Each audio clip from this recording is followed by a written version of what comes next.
आवारा फलवा नीक लागे। कार्तिक महिनामा होया वारा फलवा नीक लागे।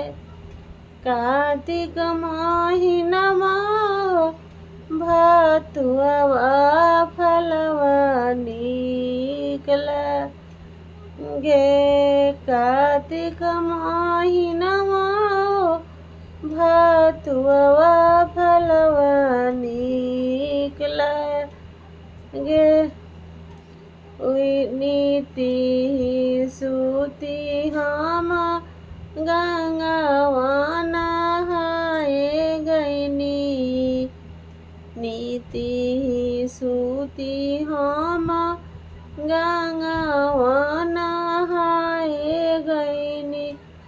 गंगावा नहा के सूरज जलवा दिहनी हो तुअवा फलवा नीक लागे।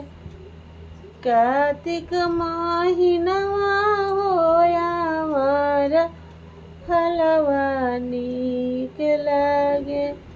कार्तिक महिनावा होया वारा फलवा नीक लागे।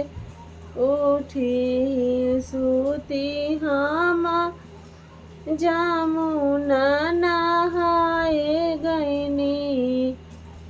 उठी सूती हम जमुना नहाए गईनी। जमुना नहा के सूरज गोड़वा लागी हो तुअवा फलवा नीक लागे। कार्तिक महिनावा होया वारा फलवा नीक